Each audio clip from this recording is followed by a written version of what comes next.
We have the red light. Yeah. Okay. Good evening. The hour of 6 p.m. having arrived, I call to order this regular meeting of the Municipal Services, Facilities, and Infrastructure Committee. Meeting's also being broadcast live on the City of Keene YouTube channel. The video is also posted on the city website by the end of the next business day, barring any technical difficulties.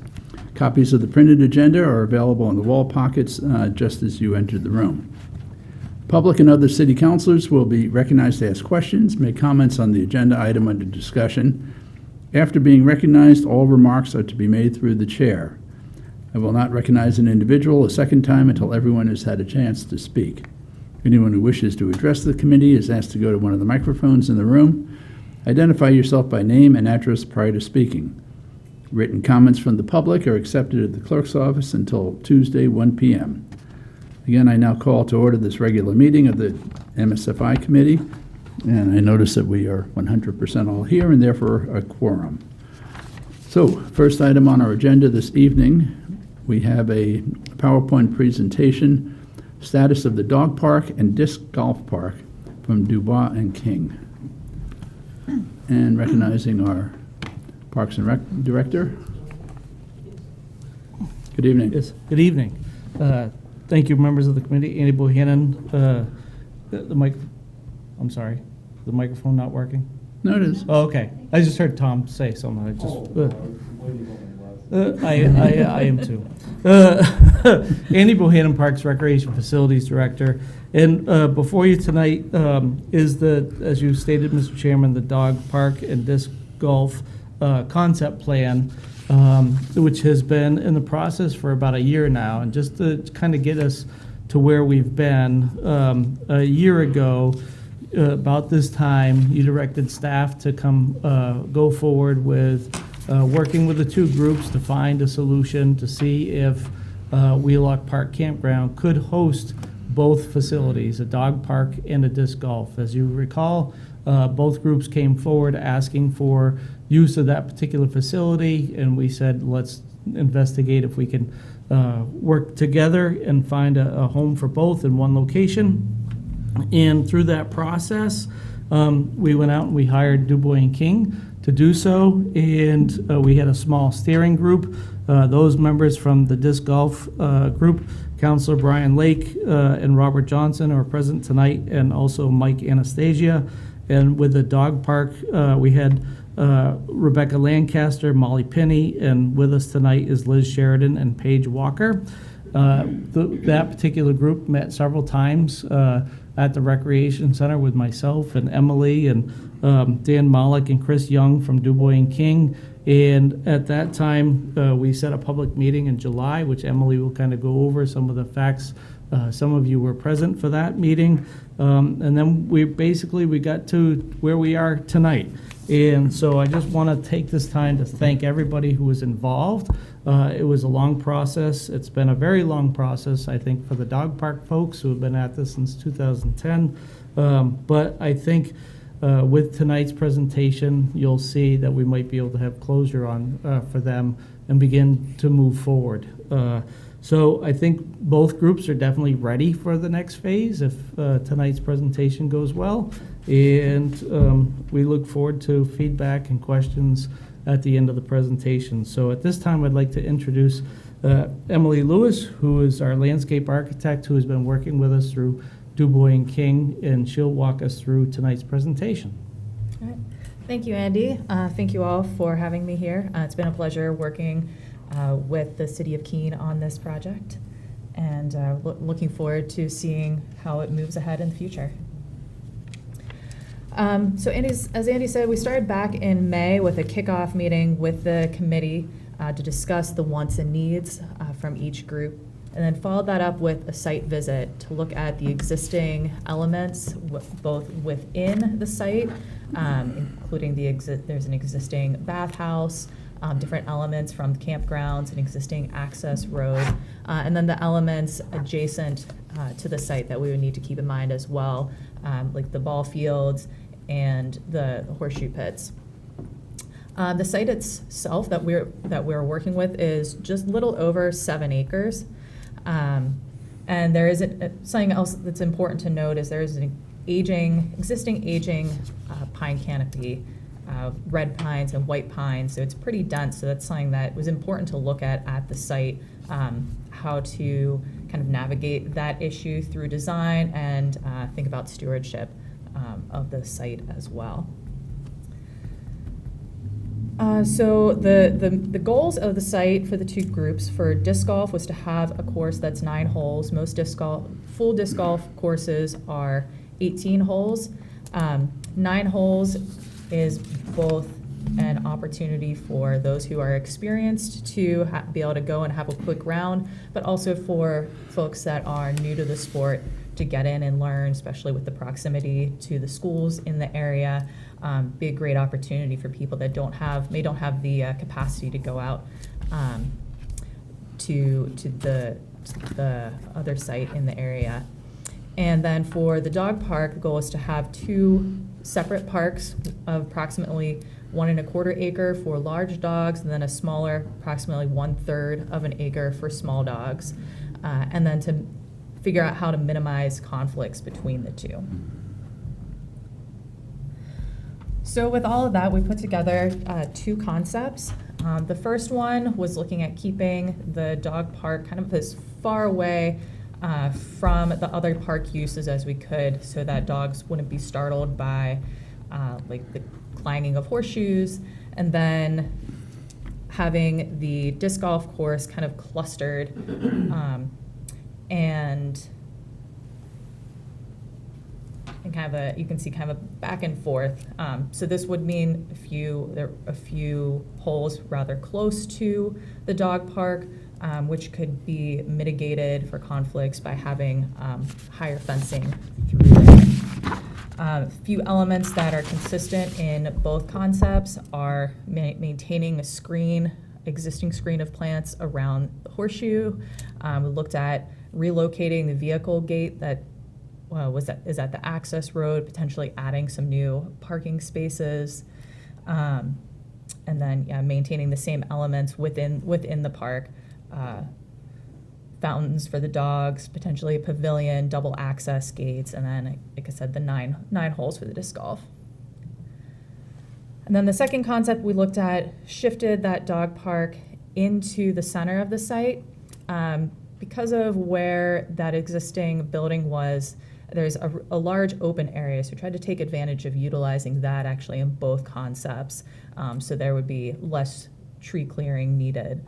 And then in this one, the disc golf course would go around the outside of that, have more of a flow going counterclockwise. So with those, we had a presentation in late July. It was attended by about 65 people and quite a few dogs. So it was great to see people they were interested in both elements of the park there. We explained the 2 different concepts, and then also had posters available including different elements that people could select what they would like to see in a dog park.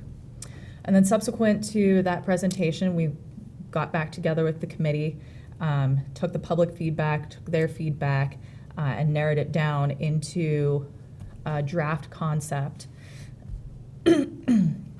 which included, I'll go into that next. So draft concept, which we then revised to come up with this final plan. So the main things here were we went with the centralized dog park with the disc golf course going around the outside, utilize the space near the entrance of it, which we were originally reserving potentially for other elements, to space out the holes a little bit more, shifted the locations of some of them to ensure or to attempt to try to minimize any conflicts between potentially errant discs getting close to the fencing. Proposing 6-foot high fencing, two gates, one at each park, which would be a double access gate for safety, and then 2 maintenance gates, one at each park, to get in for any work that would need to be done, tree clearing, etc.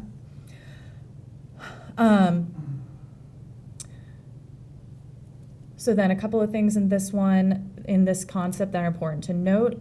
We're proposing to maintain at least part of the existing access roads. We cited the dog park so that it's really adjacent to the existing gravel road path. And then the rest of the path that is not outlined in a color could be potentially removed or could remain depending on desire of the groups in the city. And then we anticipate there should be some tree clearing done for the dog park. We anticipate it might be upwards of approximately an acre, and that would be mostly the aging pines. Since they were all planted at the same time, they've just gotten really close together. The canopies are very high, so they kind of look like little lollipops, which isn't necessarily the best for forest stewardship. So removing those, allowing the deciduous trees to grow and flourish, promoting more diversity in the park, and then some selective clearing throughout the disc golf course. And then, so the disc golf holes would vary in length from approximately 140 feet to 180 feet. So then the last slide we have is the proposed cost estimate. So it's broken up into 3 different sections, one for the dog park in 2 different phases, the elements that would be necessary to get it up and going, and then future elements that the group might want to add in later, such as pavilion, agility features. The second section is the elements for the disc golf course. And then the third section is the site preparation elements, including demolition of the existing building, existing campground sites, part of that access road. And those costs would be determined who would be responsible for those, or what percentage of those each group would be responsible for. And happy to take any questions about any elements of the proposal. Thank you. Counselor. I'm not wearing my glasses, and that's very small type. Can you tell us what the bottom line is on these? Yep, on these sorry. elements? I gotta lean into you. Okay. So we have for phase 1 of the dog park, about $42,000. Phase 2 of the dog park at $139,000 for an overall total of $181,000, and that includes approximate percentages for construction contingency and mobilization. Disc golf, just about $15,000, and then the site preparation elements, just under $100,000. City manager. Source of these funds. So this is being proposed as a fundraising project similar to the skate park, where each group would raise the funds for construction of these elements. Questions? It's, Yep. okay, so we got 2 separate entities doing fundraising. In the event that one raises it and the other one doesn't, are we prepared to, I mean, if one phase of the element came through and the other one didn't, that would change the whole design and concept, am I correct? So my question is, when do we start design if we're not sure if either one or either group's going to come up with enough financing? Yeah, I'm definitely concerned about that. From the sense that I have, the disc golf group will likely be able to raise the funds quicker because they are an organized group and they already have done some fundraising. The dog park group, it might take them a bit longer. So I think the challenge really is the site prep work, which is to be shared with both of them. And I think that's something that would have to be worked out, and I don't know if Andy's had any additional conversations, but right now the site prep work is is really the unknown. How much of it goes to each entity, and does the city participate in any of the site prep work? To follow, so I guess my question is, so where do we go from here? When we have more unanswered questions financially than answered questions? If Yeah, I may, Andy. Mr. Chairman, so both groups are here tonight to speak to the project. One of the things that I did learn during this process, which I think I'm very pleased and you will be as well, the dog park folks have definitely submitted all of their information for establishing themselves as a nonprofit organization. That was something that had not been done in the past. So they are waiting for that final paperwork to come back. They submitted that quite a while ago and should be receiving that here hopefully momentarily in the next month or so. So one of the things that, looking at this opinion of cost, there are certainly some things that may not cost as much for both groups. Do we leave the road paved? Do we, or do we take that up? The dog park folks, where they're coming in is all unpaved, and then through on this particular map, where you see the letter N, it kind of diverts. That's where the Y is created on the road, and all the way through the back until about hole number 4, where that T box is where that pavement ends. If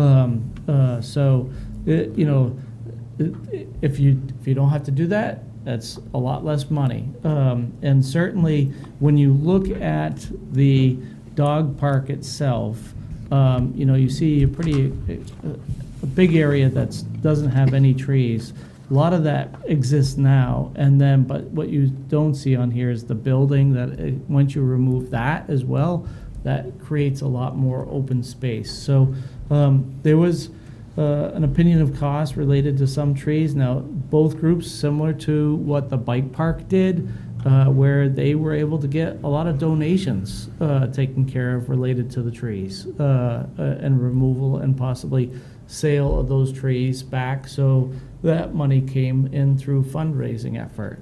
Now, they won't be removing nearly as many trees, not that many at all in this particular design. So, that may not generate a lot of revenue, but I think both these groups are pretty savvy and will be able to minimize some costs, certainly.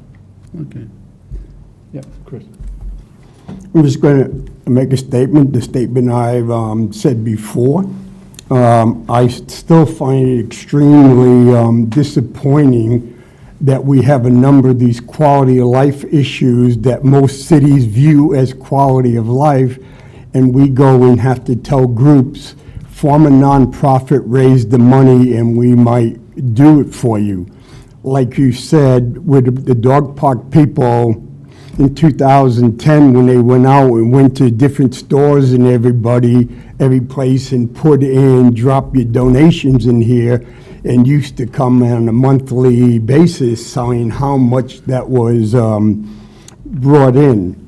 And I personally just think it's these are quality life issues, things that are important to the community, and say, nope, you have to raise the money. The Pumpkin Fest was important to the community, but the amount of money that the city donated to the Pumpkin Fest far exceeds this right here. That's what I have to say on this. Thank you. Anything? Yeah, Bob. Is there a possibility to fund any part of this through dog registration fees or potentially a voluntary charge on top of dog registration fees?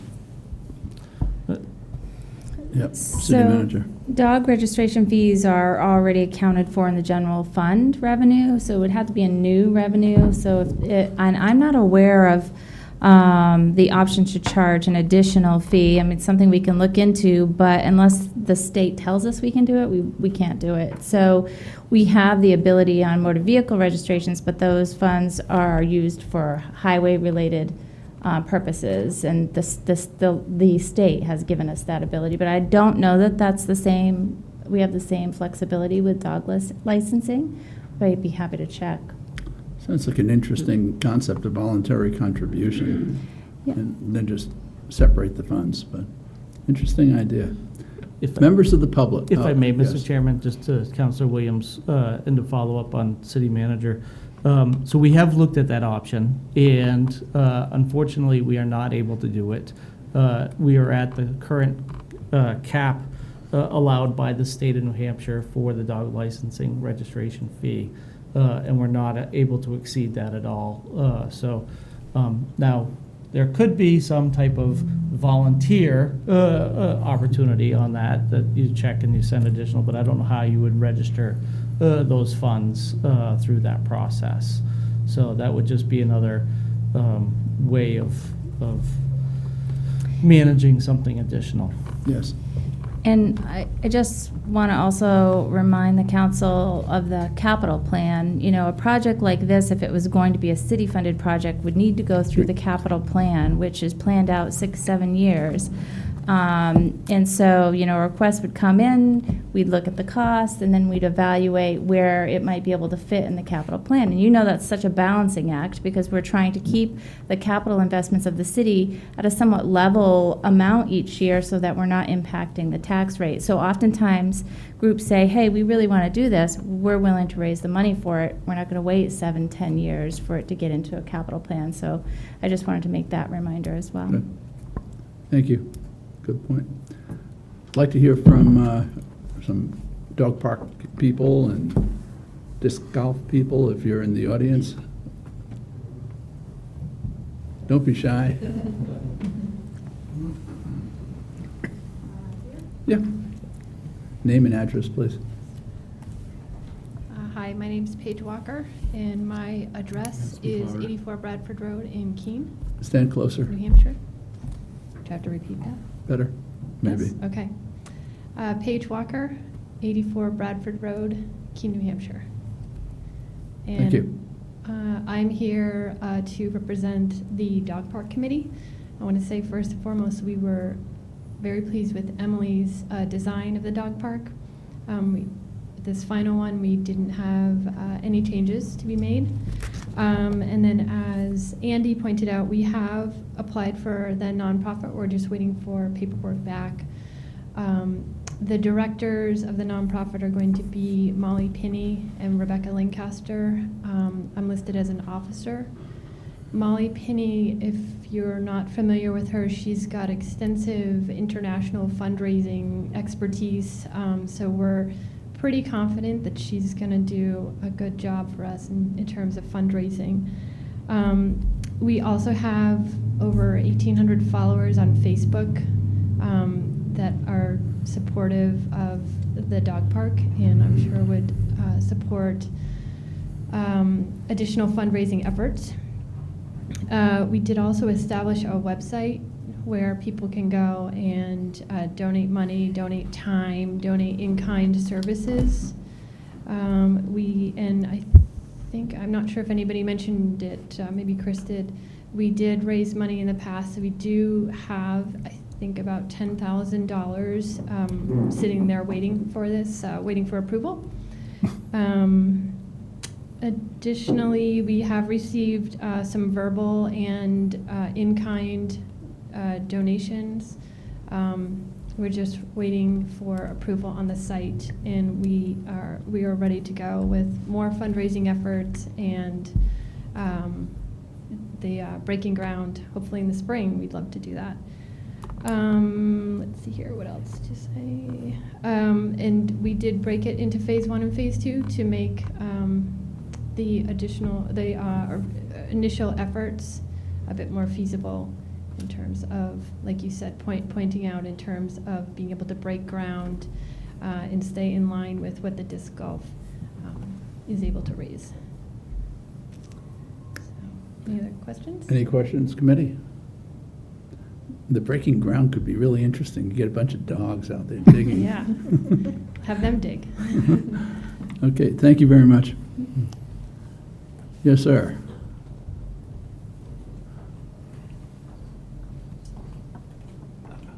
I'm Bob Johnson, 47 Sesame Street, Tip the Yeah. mic. It's a little, yeah. representing the Keen Disc Golf Club. Really the same story. We've done this before with the Otterbrook Disc Golf course. We raised all the money and provided all the labor for that particular project. So we have experience in this realm. As a club, we have, I believe, around $3,000 in the bank, ready to roll. And also, as the dog people said, we have people that have verbally committed to helping out with this project. So we're very confident that we can, our 15 grand piece, we believe is no problem. The one detail would be that third section, which we believe a lot of that can be mitigated, like the pavement, we don't think has to go away as far as we're concerned. We do have people in our club that are arborists, so we also believe that we can bring those people to bear to mitigate a lot of those last line item costs for the stuff that seems to be up in the air. I'm not going to go too much further because it's really the same story as the dog park. But if you have any questions for us about what we do or our organization, Committee? all right, we're ready Yep. when you are. Okay, thank you. Anyone else like to address this issue this evening? Well, seeing none, yes. I just want to point out that I'm really glad that the two groups were able to come together and that this project is moving forward. This new updated plan is really neat, and I know for one, I've been really excited for a long time since I've been a resident for a dog park in the area.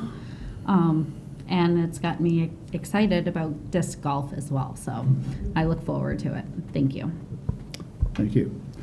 Very, very excited that the groups are working together, and probably combining some resources will cut the cost for each one of them also. I still remain interested, in addition to that dog park, one downtown, but I will have to wait on that one. There's a large population of dogs living downtown, four-legged ones.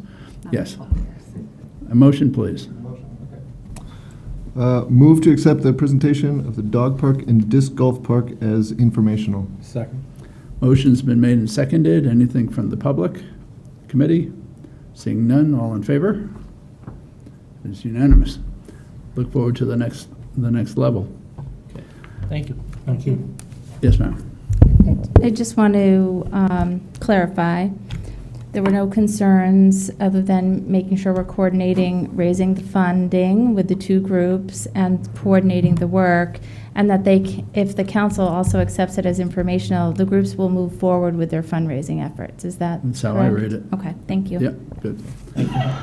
Okay, thank you. Next item on our agenda is, I will address you as Mayor Lipsky, former Mayor Lipsky. A communication requesting the tree removal regarding 64 Hastings Avenue. Can you come forward and, or sit, whatever you're comfortable with. Well, thank you, Councilor Greenwald, Chairman Greenwald, and the rest of the members of the committee. But first of all, I'm here in my capacity as a citizen. Of course. So yeah, of course, we all know that. So think of me as a citizen, a resident of Keene, who was born here and has lived here for 78 and a half years. The purpose of this letter is that there's a hazardous tree on city property in front of my house. I like trees, and in my previous capacity, I was on the governor's committee for community trees in New Hampshire. And I have a lot of respect for trees, and trees do a lot of good, and I don't want to cut a tree unless there is a reason that outweighs the good of the tree. And in this case, the reasons do outweigh it. Now, you heard a presentation about Wheelock Park that will have to cut down some healthy trees for a greater good of reconfiguring the park to make it available for more activities. We all know that we have to cut trees for the airport. And the reason we do it is for the safety. It's not only for the safety of the people in the airplanes, but it's for the safety of the people on the grounds, because we don't know if there's an accident where that plane will end up. The same way, this hazardous tree on my property blocks my view. It's grown and it's tipped. This is a tree that is lopsided. It's tipped toward the street, Hastings Avenue. It's tipped toward the power lines on the other side of the street. Now, I'm not an arborist. I don't know what the criteria for a healthy tree is. This tree has 3 rather spindly trunks coming up, and the trunks start at a real low level. As far as I can tell, one of the trunks is dead. The reason I say that is it has no leaves on it. The other 2 trunks do have leaves on it, and perhaps that's why we'd call it a healthy tree. But again, there may be more, an arborist may have more criteria than just leaves on a tree. They may say it's lopsided, it's all the branches are on one side, it has a dead trunk. I don't know. But let's assume this is a healthy tree. If it is a healthy tree, it's still a hazardous tree. The trunks have expanded over the years. It's grown and it's gotten more tippy. So when I try to leave my driveway, it's really hazardous. I have to poke my car out into the lane to see if somebody is coming from the going in a southerly direction. Hastings Avenue runs in a north and south direction. And when I come out of my driveway, this tree blocks my view. So I have to poke into the roadway, and if no car is coming, that's fine. I can exit my driveway. If a car is coming and there's no cars coming in the opposite direction, then a car coming toward me can swerve around me. If there's a lot of traffic on Hastings Avenue, then the car coming toward me in going southerly has to stop for me. I don't like it, and the car doesn't like it, and that's not a good situation. So it's hazardous to me getting out of the driveway. It's hazardous for people that visitors to my house, to workmen to my house when they get out of the driveway, and it's also hazardous to the public traveling on Hastings Avenue if there's a car jutting out looking to see if there is traffic coming. So I would appreciate it.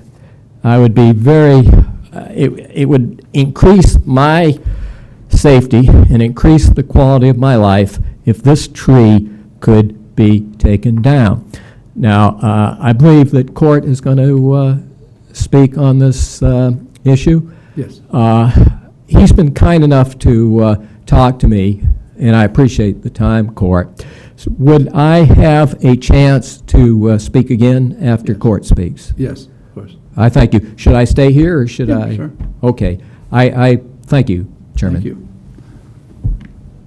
Good evening, Mr. Chairman, committee members. Public Works. Part of your package is just a brief memorandum about the situation, and there's also several pictures. In general, when we're looking at trees within certainly the right-of-way, what we're looking for is to make a determination, again, whether there's an imminent hazard. That's important because, of course, what we're going to be spending is general taxpayers' money for a particular action, and we want to make sure that in general that there is a public issue. We do take a look to see the general health of a tree. If it's something that's of concern, we certainly can have the authority, the department has the authority to certainly take the actions. In the cases where there is, the tree is in generally good health, then the property owner is still interested in having the tree removed, they can proceed through the process that former Mayor Limsky is going through, coming to you to request to have the tree removed. In this particular case, as you can see by the photos, there's certainly, this is a tree that when it had grown, it did split out to 3 different leaders. Right now, being fall, that's one of the challenges from both, I had folks from my staff and I also stopped by and took a look. So in general, right now, the tree appears to be in generally good health. We did not note any specific problems. Certainly some trimming could be done to take some weight off on particular side. The tree is in the same sort of general conditions as the other trees as you move down Hastings Avenue. The next picture below that one is looking north. This would be just the other side of the driveway at 64, looking towards, just to give you an orientation towards where the YMCA is and the intersection with Summit Road. Then the bottom picture is looking southbound towards, in this case, towards Hurricane Road. As we certainly talk about this situation isn't unusual in the city of Keene. Many driveways have trees, bushes, stone walls, other objects that could block a person who is moving in and out of the driveway's view. What we're also looking at is what's the situation for the vehicle driver. So in this particular case, if you look at the southbound view, you can see that right now a driver coming up would have a view of the vehicle, meaning that they most likely are going to see that a vehicle is sitting there. So whether that is a public hazard, like I said, we have this all over the city. In some cases, in the more urban area, we have this situation from certainly parking. So at this point in time, we are recommending that to accept his correspondence as information. Okay. Yes, May sir. I review, I've not seen the memo or seen the pictures. May I The picture- review them? I thought you might have supplied the pictures. No, he didn't supply the pictures. Okay. Thank you. Where's the memo? It's on the other side of that. The other side of the picture. May I keep these, or do you? Sure, you can have those. They're available May I online. take a second to review these? Yeah, they're available online. Yeah. Court, just Oh, this is available online? my The clerk now clarification. puts everything online. Is the request to remove all 3 of those? Well, No, I- just the one. Well, I if don't the think trees this is are a one- different if memo. It's one single tree that is split as it No, has grown. this is a different memo. This is on the back. Well, that's okay. Well, my memo is on the front of the. No. That's my memo. Oh, all right. I thank you. It's just the way the tree has grown up over the years. It has 3 leaders. Well, it looks like there's 2 different trees there. Well, once you go down below the ground, it's very tight. But it just gives you an idea. It's probably about 18 inches in diameter. So is the request to remove All of that. all of it? All of that. Correct. Oh, okay. Okay. May I proceed? Yeah. Thank you. Well, it's one tree. It does look, the trunks start at the ground, but, it's one tree. There are also 2 trees behind it on private property that do not present a hazard at all. But, and they will make up, they'll grow better if this tree, which is fighting for competition for nutrients and for water and root space with them. So you have 2 trees, so people like myself who like trees, this will help those other 2 trees. Now, what court said about cars seeing me, yeah, they can see me, but I can't see them until I'm out in the road. And cars would have to stop or swerve around me. And they can't swerve around me if there's cars coming in the opposite direction. Hastings Avenue, they were able to take these pictures when there wasn't any traffic. And there are times when there isn't traffic, but there's times when there is a lot of traffic. The YMCA is in the northerly direction. The middle school is in the northerly direction. The high school is in the southerly direction in this neighborhood. So I would request that that the tree be removed. Now, listening to court, which brings up the financial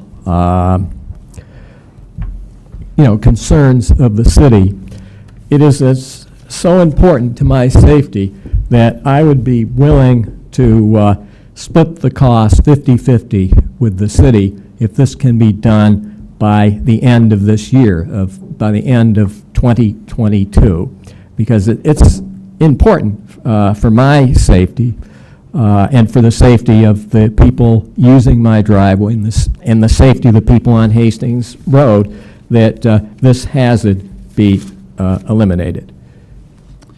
Thank you.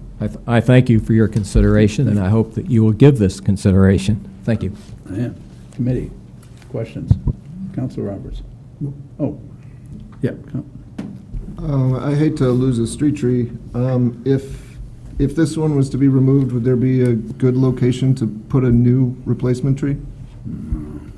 Somewhere in that area?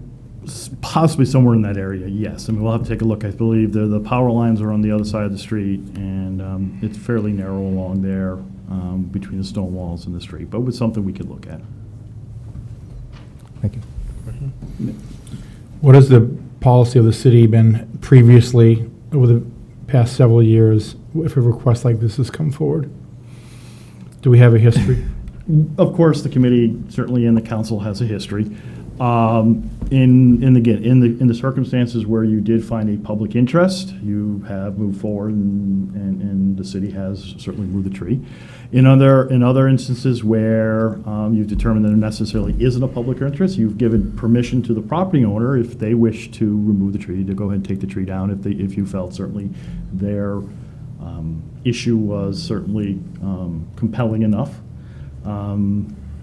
Splitting of cost, from memory right now, I do not remember a situation, but again, I go back a while, so, but that's certainly something again, the committee, council can consider if you feel that there is some public involvement in this particular case. My memory regarding splitting of costs is about in Central Square where Ms. O'Meara, at the time at Pedraza, was asking to have the planter removed and offered to split. And it got very dicey and was looking like a bad precedent. So I think either we're going to do it or not do it. That I don't involved remember if we ever went down that road in that one. I think we just ended didn't. up We doing it, so. waived off it. Yeah. Yeah, no, it was Before my time, but I do think that the city paid to have that Yeah, removed. it was the city Yeah, doing it. Yeah, Yeah. and I think in the past, when we look at trees, we focus on health of the tree and whether there's a safety concern as to whether or not, because we prioritize, we remove trees every year. There are a certain number of trees we remove. We prioritize them based on their location, whether or not they're a hazard, and obviously the health of the tree. So that's really been our guidepost. And like Court said, for those that don't really meet that criteria, the council in the past has given the option for the property owner to remove it at their cost.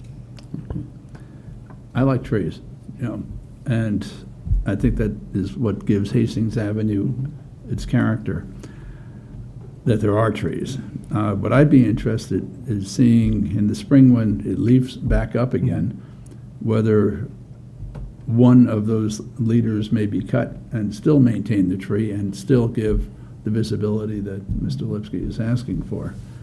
It's hard to tell in this season. I had a guy cutting dead branches. He couldn't tell what was dead and what was alive, because obviously the leaves are down. I think that's how I am leaning. I understand the safety concern. I want to address it. And just looking at which photograph is it? Looking north, cutting off the leaning leader may accomplish the safety issue and still maintain the trees. About planting an additional tree, I don't think that's going to really have very much positive. There's already a couple of trees on the other side of the wall. It's just going to, in time, create an issue. Yep, Counselor. Thank you. One of the things I'd like to point out, and I definitely understand the precarious situation and understand his safety, but one of the things I think is a bigger concern and something we should be looking at in prioritizing safety is really maintaining our speed limits and enforcing the speed limits on such residential roads. A lot of those near misses can be avoided if people are in fact following the speed limits, so that they are aware of oncoming and incoming traffic. So always something I want to bring to the forefront. No, you're right on. And Hastings Avenue is a bit of a highway, particularly before school, and the students and teachers are rushing. Yeah. So just a question to the city manager, if the petitioner decided that he would foot the cost himself, would this something that would be viable? Would you have any problem with that? It's up to the council because, we are the tree city, so we try not to take down trees if we can help it. And so, it's up to the council. If you feel like there's a justified reason for this, but it doesn't meet our criteria for the city to pay for it, Right. you certainly could do that, yeah. Okay. And as far as the replacement tree, I took a ride on Jordan Road yesterday looking down into Keene. I think we're all set with trees. So, just my opinion. Always use more. Yeah, Council Williams. Just to follow up on, what was said on the speed limit on Hastings Avenue, speed limits are great, but they have to be enforced. What we really need to do is design our roads so that people aren't inspired to speed. A road like Hastings Avenue maybe could use a couple bump outs or something like that. I don't necessarily think the geography works for a bump out at this spot, but I would love to see, traffic calming devices built into the road itself as our resolution to speeding, as opposed to hope enforcement works, which rarely does. As far as the tree goes, I hate to lose trees. In the past, there was someone came before this committee, and I spoke against taking out the trees in that case because basically a driveway had come in after the trees had already been there and was kind of pushing out the trees. I think in this case, the tree kind of made a decision to start leaning and became a bigger hazard than it is. I'm not a fan of keeping, that looks like a danger to me, and I recognize the risk. So I would be willing to sacrifice that tree. My concern, I'm viewing it as 3 trees. And if we can eliminate the hazardous one that's leaning, that's also blocking the view, maybe that'll accomplish it and still keep the tree. Yeah. And thus my thought of, let's see what it looks like in the spring with a professional looking at it. May I Yes, just recognize comment? you again. That won't work because it's the low part, the at eye level when you're coming out looking from your car. So it's the 3 trunks together. So just removing the one that appears dead would not help. In other words, it would not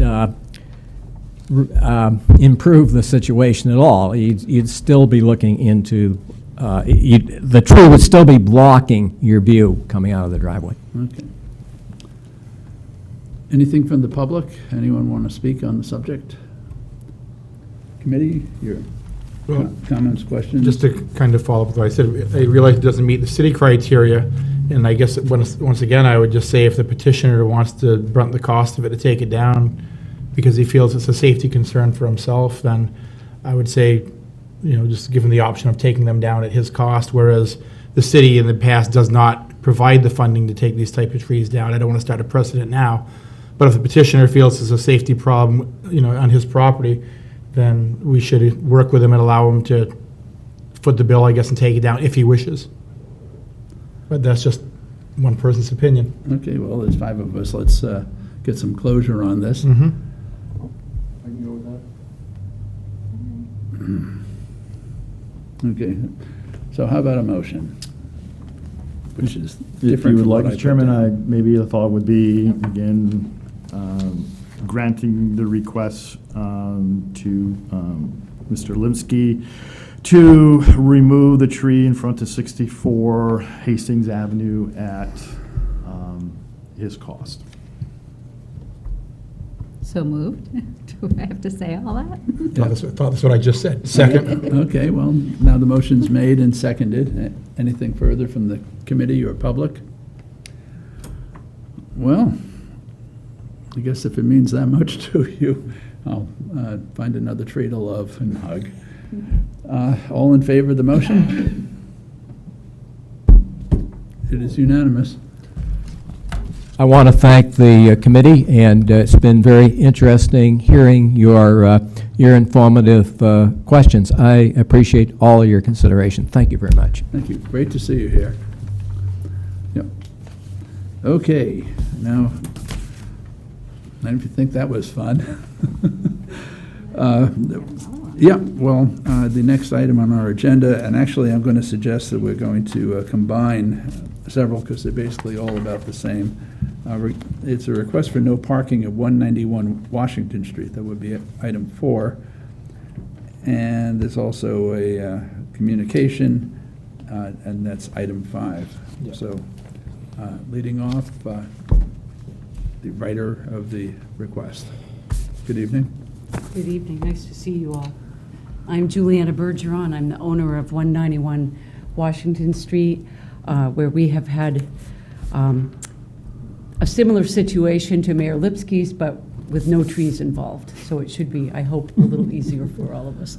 I've owned that building for 35 years, and I, in the beginning, didn't start keeping track of how many accidents there were in Washington Street with people either coming into our parking lot or leaving our parking lot. I can think of, 2, one that involved an elderly man who's now dead, but he lost his license because of the accident that he was blamed for coming out of our parking lot. And in September, I think I wrote you about the accident where an 18-year-old who actually, we watched her from my office look and see, and she thought it was clear, and was, in an accident with an 80-year-old woman that, I know it totaled one car, and it looked to me like they perhaps were both totaled. So I felt it was time to bring the concern back to the city. I know you've done some things for us there before by changing the bus route on Franklin School, and that's been a great help, and we've appreciated that. I'm not looking for no parking out in front of my office in the building next door. I think that if we just had on Lower Washington Street, there are places where there's a sign, no parking here to the corner. If we had no parking here to the corner in both, that would give enough space for people to see, because people park right up. They have been, but we usually call the police for that one. They do sometimes block our driveway by parking right across it, but they have been now parking right up to the corner, and it's almost like if you're turning in, you could hit them if you weren't really careful. Everybody in my building, and there are therapists all upstairs who have patients in and out. I have clients in and out. Everybody in this building, I think a number of them have written you, a number of them have given me letters that I don't know whether they forward them to you or not, but you pull up to Washington Street and you look as best you can, and eventually when you think you can make it, you gun it, and so everybody comes out too fast, which is going to be tragic someday if we can't make some sort of a parking change there. I know we need parking. I live on Main Street, as some of you know, across from the college, and there's no parking in front of my house. And, a couple times a day there's a lot of traffic on Main Street, but it's never been a problem getting out of there because you know when to go and when not to go.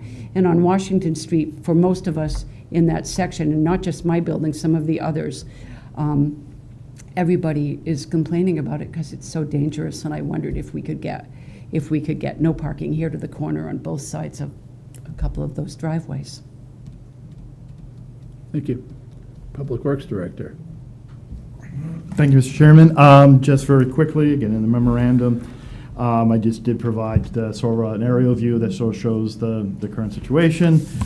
Today, there is a no parking zone from Green Lawn down about 290 feet, which just basically takes you to the property line there at 191. When we talk about no parking from here to corner, in our city code, the only no parking from here to corner deals with intersections. So for example, in the code, it does talk about there's no parking permitted within 30 feet of an intersection. When you talk about parking involving driveways, the city code does not specify any kind of distance. What the code says is that you cannot park basically to block the driveway. So what that means is when an officer reports to take a look to see if, when they get these types of complaints, whether the way that the parking situation going on is, in their opinion, that the person whose driveway that is cannot use their driveway because of the way that the vehicle is parking. We do not have anything in the code that specifies how far back from basically the edge of a driveway. Some communities do have some specified, usually around 2 to 3 feet is sort of the standard that you'll see out there, but the city of Keene, we do not have any. So there's really no way to, quote unquote, put up this parking from here to corner next to driveways. It's something that I've been working through, because there were some that were done, sort of made a request, and they're really illegal signs, and we've been taking them down over on Court Street, et cetera, because they're not enforceable. So that issue about no parking here to corner really applies to intersections when we go and deal with that. So certainly, the options that are available to you certainly is to create a no parking zone in this area. You can do a couple different kind of twists on that. One is certainly saying no parking all the time, which is, for example, what is up in front of Franklin School. Or you could certainly specify a time, and we do have quite a number of different areas in the city where there are specified no parking periods. So those are sort of the two that you can manage. But right now, as I said, the code deals with parking in front of driveways, just says that you cannot block the driveway, and it's up to when the officer arrives and takes a look at the situation, and then based upon their judgment whether it can be used or not, is whether they will ticket the vehicle. Looking at the photograph, there's no lined spaces. Currently, Is that yeah, correct? the line spaces on Washington Street stop down just below Beaver Street.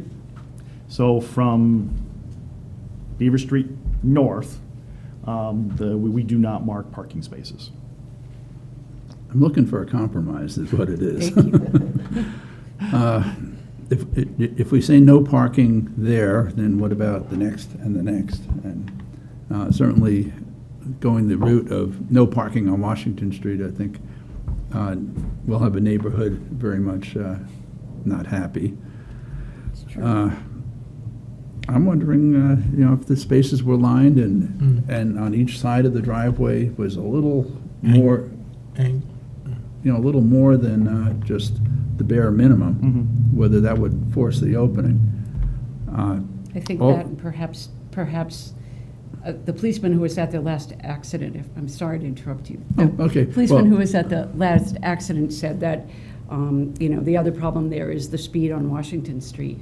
I mean, there's the flashing lights when school's there, but I believe that these accidents were, part of them, my people couldn't see to get out, but the people that they ended up hitting and having the accident where we're all driving over the speed limit is my guess. Yeah.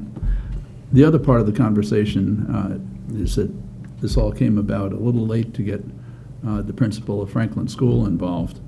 And I think the school district really needs to get into it, to speak to their employees, put out the word to the parents, and having put three kids and 5 grandchildren through Franklin School. Yeah. I'm familiar with what you live with, where people. It used to block us all afternoon, and people just wouldn't, if you knocked on their window or you beeped your horn, they just didn't turn their head. They just blocked your driveway, and meant like I said, our customers and clients couldn't come in and nobody could go if you had a doctor appointment or You can't get in, you whatever. can't get out. But it's Yeah.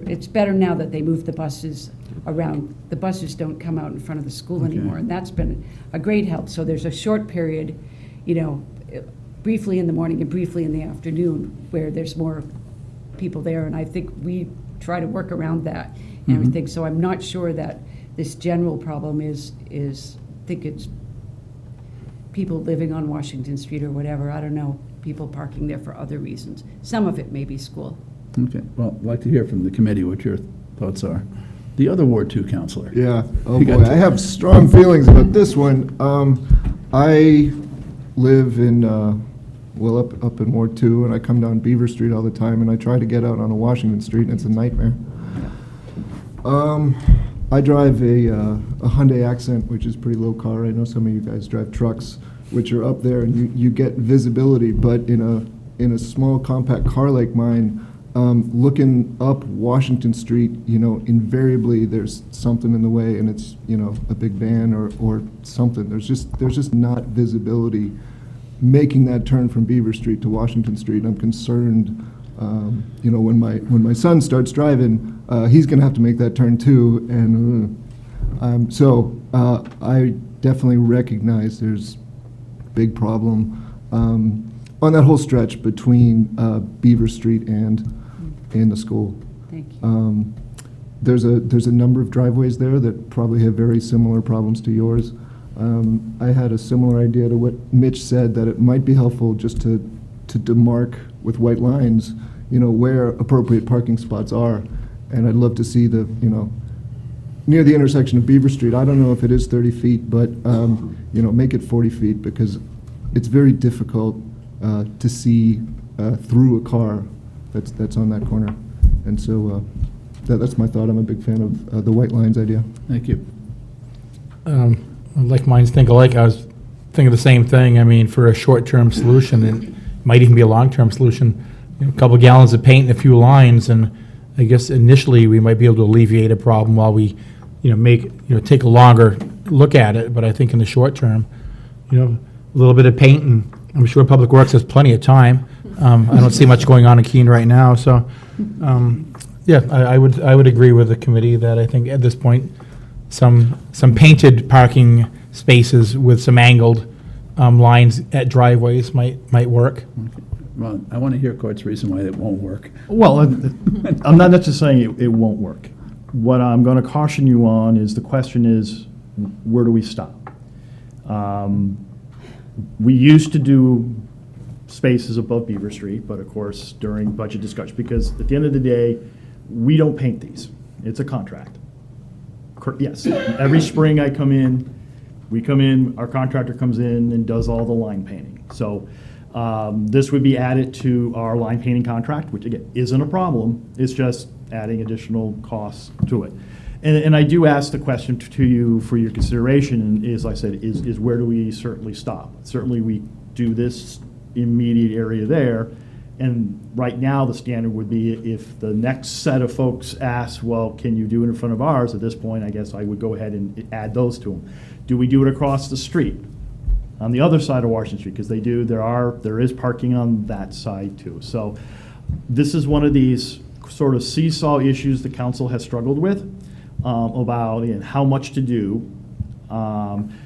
And I'm also going to comment that Court Street's similar. We have similar discussions with property owners over on Court Street over very similar issues. And putting in the paint, designating the spaces certainly would make sense for them too. So it's just something I'm cautioning you about. It's not necessarily saying you can't do it. I'm just cautioning that it will be an expansion of basically what our current service levels are, which means I will need probably at some point to come and ask for more money from the council for line painting.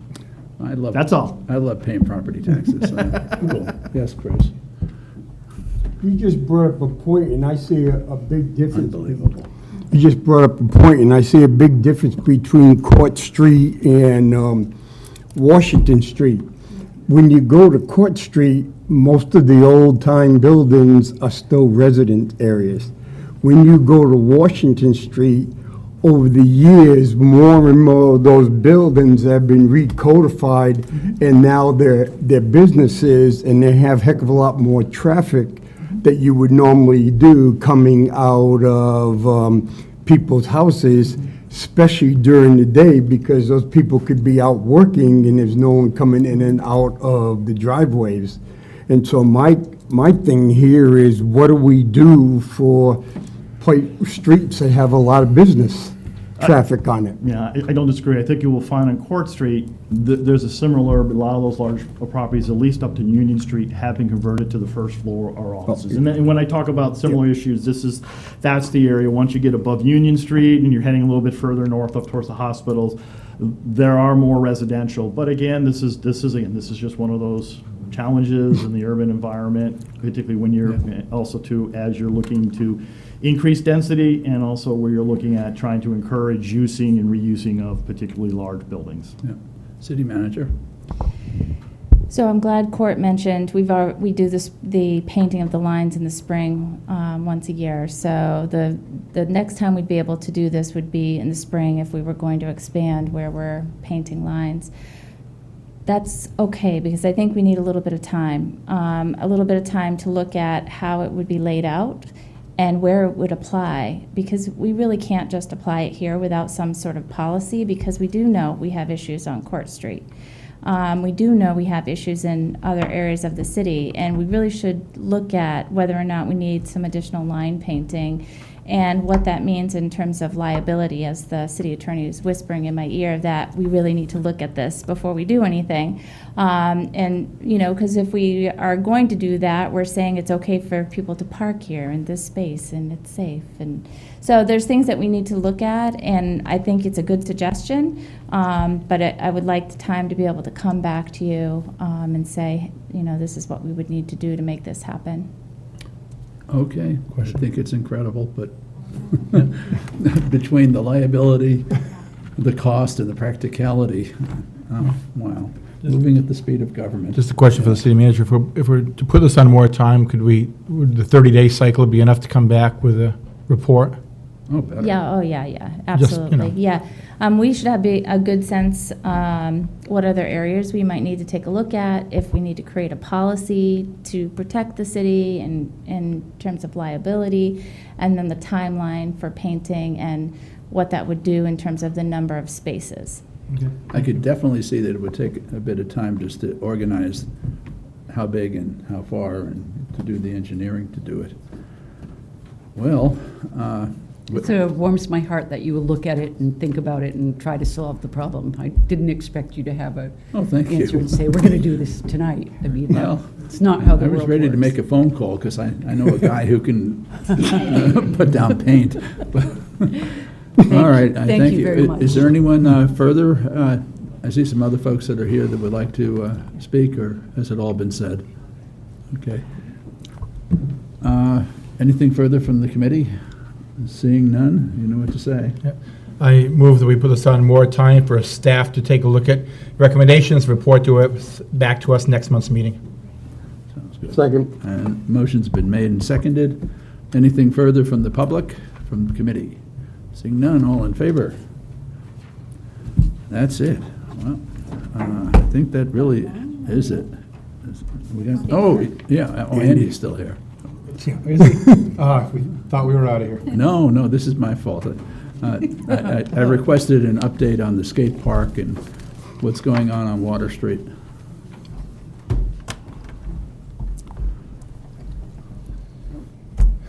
Ooh, pictures.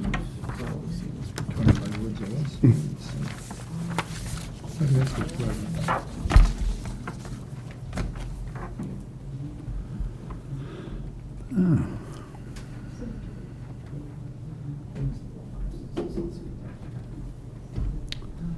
Just as a question to the city manager, does the YouTube or whatever is videoing us have a copy of this for the public to see? No. Like I if did I not. just held it up, would that work? If there's anyone out there. I could connect my computer and bring it up if you'd like. That's fine. No, good. Okay. It didn't come through when you were doing the dog park and a lot of the YouTube channel. How the YouTube didn't know. Just an update. It's, No, because we're not running Okay. okay. full system yet. Director Bohannon. All right. Thank you, Mr. Chairman, members of the committee, Andy Bohannon, Parks Recreation Facilities Director. So you had asked for an update related to the skate park, and tonight I provided you a map that is basically a conceptual plan for the Findings property. We had SLR who designed Russell Park. I asked them to do a quick sketch that would show where the skate park could go on that property on Findings. And as you can see, the parking lot that's existing is kind of basically where that skate park is. That's ample space for them. We have some infiltration areas that will help with some of the stormwater and some of the flooding issues that occur on Beaver Brook. Obviously, we're hoping that a lot of those will be addressed through the Russell Park design. You see a parking lot that is connected to the Russell Park parking lot, and you see an orange space which can be used for multitude of community events. So that's kind of the Findings location. Right now, their budget's at $225,000. That's in the city operating budget right now on the capital side. They, in the next cycle, will be coming through with a new check of $17,566.16 from Pathways for Keene, closing out that agreement with Pathways to be the fiscal agent. They have a survey that is out right now, and until next Tuesday, November 1st, which you can find that survey at thekeeneparks.com, or it's right on top, Keene Skate Park Design. You can also find that at thekeeneskatepark.com, which is their website. It's also been on social media. This stems from the meeting that we had on October 19th, where we had 37 members of the public attend. It was well attended, very positive, a lot of good feedback. The consultant complimented me at the end of the meeting, just saying how enthused but how educated our skaters are about the design process.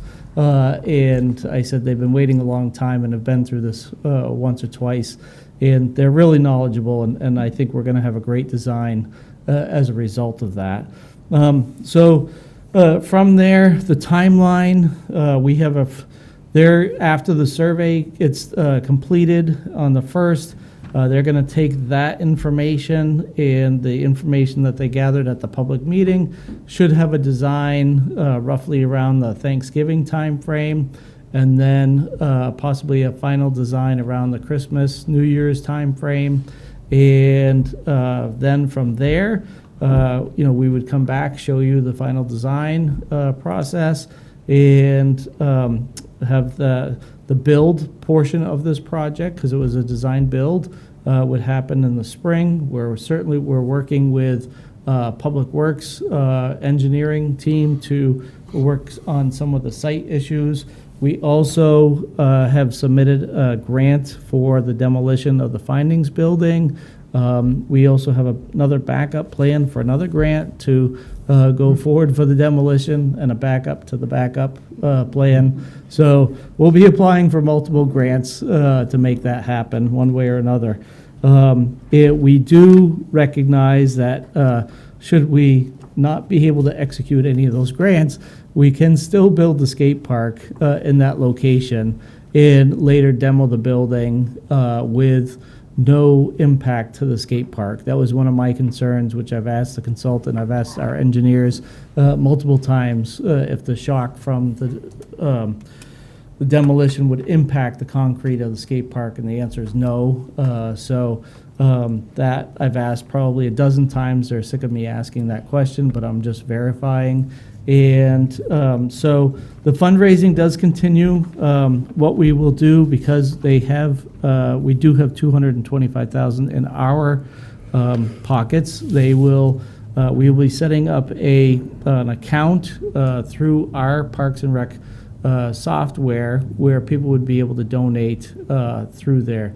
And that is only because, and I'm saying this because there's a difference between $225,000 that is already project ready, and we're in the contract with a consultant for the design build, versus earlier's conversation where there's no, with the exception of the 10,000 for the dog park, they have to come forward with a lump sum similar to the skate park did for a project ready before we would take, the $5 donations that Councilor Roberts mentioned earlier tonight. So big difference between the two.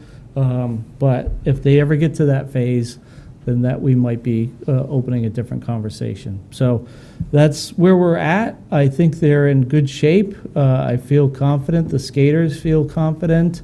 They love the idea. They love the location. They were very enthused. So we'll see what the first rendition comes back on the concept, and the skaters will have their say to kind of fine tune that and come back with a final design. So a lot of them had skated Spawn Ranch designs around the country, so they were familiar with them, and they're just, I guess in their words, dope. I learned a whole new language at that meeting. Nope. Yeah, it was a whole different world. I had a whole new vocabulary after leaving that meeting, which is really cool. It's just Keeping you young. yeah. Keep you young. Keeping it young. Okay, 2 questions for you. I think you just said it, but I was looking at the picture. What is the orange area?